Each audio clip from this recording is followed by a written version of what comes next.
Jewellers లో gratitude sale flat 50% of on value added offer అన్ని branches కి వర్తిస్తుంది. కాంగ్రెస్ పార్టీ తరఫున గెలిచే ముందు 3 సార్లు కంటెస్ట్ చేశారు ఇండిపెండెంట్ క్యాండిడేట్గా.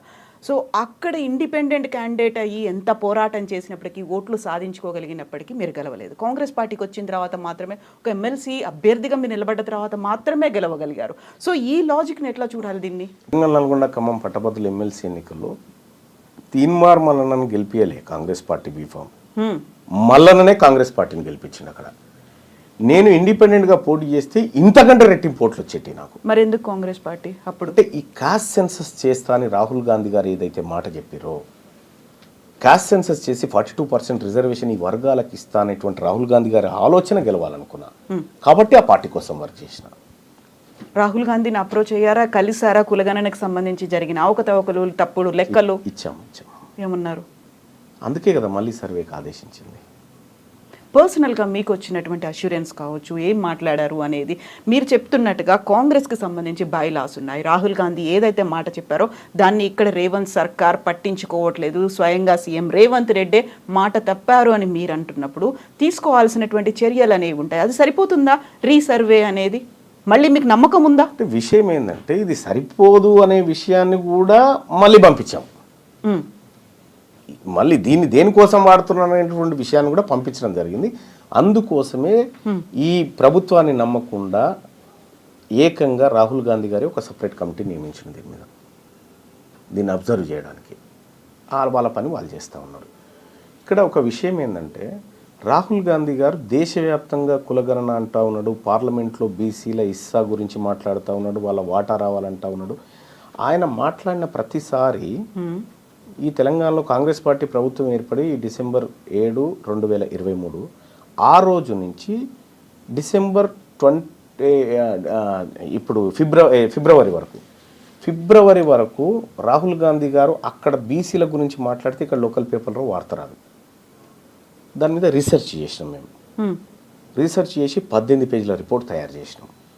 అంటే ఏ రోజు రాహుల్ గాంధీ గారు ఢిల్లీలో ఈ అంశం గురించి మాట్లాడాడు, ఇక్కడ తెలంగాణ రాష్ట్రంలో కాంగ్రెస్ పార్టీ ప్రభుత్వం యాడ్స్ తీసుకుంటున్నటువంటి పత్రికలు, మీడియా రాహుల్ గాంధీ గారి వార్తను ఎందుకు కవర్ చేయట్లేదు అనేటువంటి కోణంలో దీన్ని యాంగిల్లోకి తీసుకపోతే ఇక్కడ బీసీ అనేటువంటి టాపిక్ను ఈ పత్రికలు దాచిపెట్టడానికి ఇక్కడ ఉన్నటువంటి ప్రభుత్వం అడగాలి కదా. నాయకుడు రాహుల్ గాంధీ గారు అంత పెద్ద మాట మాట్లాడితే ఫ్రంట్ పేజీలో ఎందుకు వస్తలేదని చెప్పాలి కదా. అది చెప్పలేదు కాబట్టి మీ ఆలోచన ఇక్కడ ఇంప్లిమెంట్ చేయడానికి వీళ్ళకి ఇష్టం లేదు అనేటువంటి రిపోర్ట్ను 18 పేజీల రిపోర్ట్ పంపించడం జరిగింది. ఎవరికి ఇష్టం లేదు? పత్రికలకా, ప్రభుత్వానికి? ప్రభుత్వం ఒత్తిడి తెస్తోందా వాళ్ళ మీద? నేనేమంటున్నా, ఇప్పుడు ఒక పత్రికకు యాడ్స్ ఇచ్చినప్పుడు ప్రభుత్వం కొంత ఫేవర్ కోరుతుంది, మంచి చూపించమని లేకపోతే మా వార్తలు కవర్ చేయమని కోరుతుంది సహజంగా. ఇవ్వద్దు అనేది పత్రికలు ఇష్టం. కానీ రాహుల్ గాంధీ గారు ఈ దేశంలో జరగాల్సిన భారీ మార్పు గురించి మాట్లాడినప్పుడు ఇక్కడి పత్రికలను ఆ వార్త కవర్ చేయించే విధంగా ప్రయత్నం చేయాల్సినది రాష్ట్ర ప్రభుత్వం. అది చేయడం లేదు. అంటే మీ ఆలోచన ఇంప్లిమెంట్ చేయడానికి వీళ్ళకి ఇష్టం లేదు కాబట్టి ఆ ప్రయత్నం చేయట్లేదు అనేటువంటి రిపోర్ట్ను విత్ ఆధారాలతో పంపించడం జరిగింది. సో స్వయంగా కావాలని సీఎం రేవంత్ రెడ్డి అక్కడ మేనేజ్ చేస్తున్నారు, లేకుంటే ఒత్తిడి తెస్తున్నారు, అది కవరేజ్ లేకుండా చూసే ప్రయత్నాలు జరుగుతున్నాయి అక్కడ అనుకుంటున్నా నేనైతే. సో ఇంత పెద్ద రిపోర్ట్, 18 పేజీల రిపోర్ట్ వెళ్ళిన తర్వాత వచ్చినటువంటి రియాక్షన్, రిప్లై ఏంటి మీకు? స్వయంగా సర్వే గురించి వాళ్ళు నిజంగా మా సర్వేని చూసి షాక్ అయిపోయినారు. అంటే ఎవ్రీడే మానిటర్ చేసినాం. ఒక ఏడాది 3 నెలల కాలం పాటు ప్రతిరోజు ఈ దేశాన్ని రాహుల్ గాంధీని మానిటర్ చేసినాం. మా టీంతో మానిటర్ చేసి ఒక రీసెర్చ్ రిపోర్ట్ తయారు చేసినాం. చేసి ఇచ్చినప్పుడు నిజంగా వాళ్ళు షాక్ అయ్యారు, ఏంది ఇంత వర్క్ చేసినారా అని. అంటే విత్ డేట్స్ కూడా వేసినాం, మళ్ళీ డేట్స్ ఎవిడెన్సెస్ కూడా వేసి అవి కరెక్ట్గా తీసి పెట్టినాం అన్నట్టు. అంటే రాహుల్ గాంధీ గారి ఆలోచన ఇంప్లిమెంట్ అయితే ఈ దేశం దశ మారిపోతుంది అనేటువంటి ఒక ఆలోచన మాకుండే కాబట్టి ఎందుకు ఆయన ఆలోచన కింది స్థాయికి పోతలేదు అనేటువంటి ఒక చర్చ వచ్చినప్పుడు ఇవన్నీ మేము చేయడం జరిగింది. సో దేశం దిశ మార్చాలి అనే ఆలోచన రాహుల్ గాంధీకి ఉంది, బట్ రేవంత్ రెడ్డికి రాష్ట్రం దిశ మార్చాలనే ఆలోచన లేదా? ఆయన ఏవి కులగణన లెక్కలు మార్చే ఆలోచనలు ఉన్నాడు కానీ దిశ మార్చే లెక్కల్లో లేడు ఆయన. ఒకవేళ దేశవ్యాప్తంగా కాంగ్రెస్ పార్టీ వస్తే లాభమే కదా వీళ్ళకి కూడా. కాంగ్రెస్ పార్టీకి, రాష్ట్ర కాంగ్రెస్కి, రేవంత్ రెడ్డికి, ప్రభుత్వానికి? నేను ఒకటి చెప్తాను మేడం, నరేంద్ర మోడీ ప్రభుత్వం బోటాబోటి మెజార్టీతో మనకు గెలవడం జరిగింది. తెలుగుదేశం పార్టీ ఆ తర్వాత అటు ఏది ఈయన ఉన్నాడు కదా బీహార్ ముఖ్యమంత్రి నితీష్ పార్టీ, ఈ రెండు పార్టీలు లేకపోతే ప్రభుత్వం లేదు. తెలంగాణ రాష్ట్రంలో ఊహించని విధంగా 8 ఎంపీ సీట్లను బీజేపీ గెలుచుకోగలిగింది. అందులో ఈ 8 అప్పటికే కాంగ్రెస్ పార్టీ ప్రభుత్వం ఇక్కడ ఎస్టాబ్లిష్ అయింది. ఆ తర్వాత ఎంపీ ఎలక్షన్స్ వచ్చినాయి. ఈ ఎంపీ ఎలక్షన్లో ఈ 8 సీట్లను గనక కాంగ్రెస్ పార్టీ కట్టడి చేయగలిగితే, ఇక్కడ రేవంత్ రెడ్డి గారు కట్టడి చేయగలిగితే ఇవాళ ప్రధానమంత్రి అక్కడ ఉండే పరిస్థితి లేకుండే నరేంద్ర మోడీ గారు. ఇవాళ మీరు సిట్టింగ్ ఎంపీగా ఉన్నటువంటి మల్కాజ్గిరి నియోజకవర్గం కాంగ్రెస్ ఓడిపోయింది. మీ సొంత నియోజకవర్గంగా ఉన్నటువంటి మహబూబ్ నగర్ పార్లమెంట్ను కాంగ్రెస్ ఓడిపోయి బీజేపీ గెలిచింది. మీరు ఇన్ఛార్జిగా ఉన్నటువంటి చేవెళ్ళ పార్లమెంట్ నియోజకవర్గంలో బీజేపీ గెలిచింది.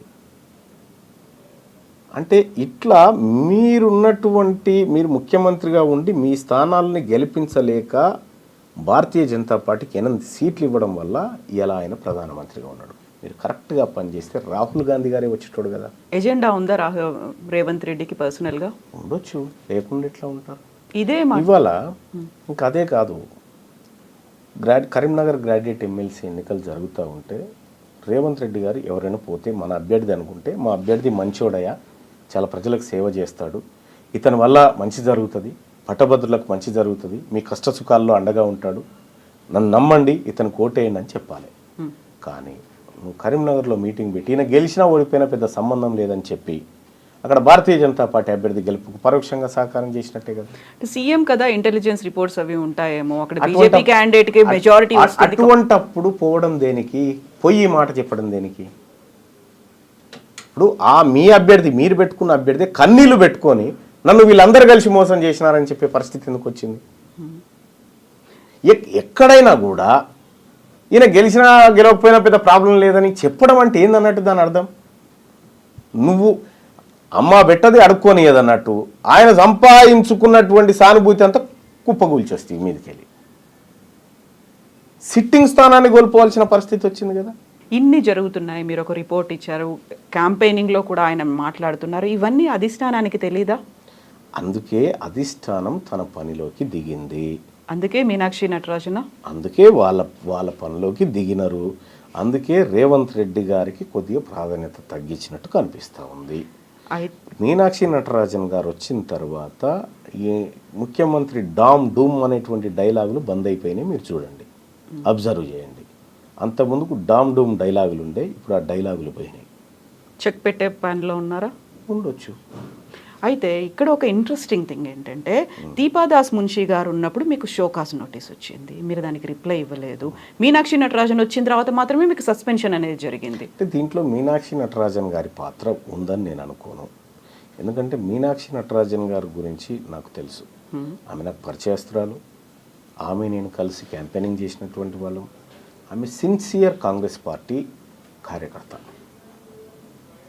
అయితే దీపాదాస్ మున్షి గారు ఉన్నప్పుడు షోకాస్ నోటీస్ ఇచ్చినప్పుడు కూడా మున్షి గారు నాకు చెప్పినారు, ఏమనంటే మల్లన్నజీ ఐసా లేలో బాస్ అన్నది. అంతే, లేలో బాస్ జవాబు నైదేనా అన్నారా? సరే, ఆమె చెప్పాల్సింది చెప్పి.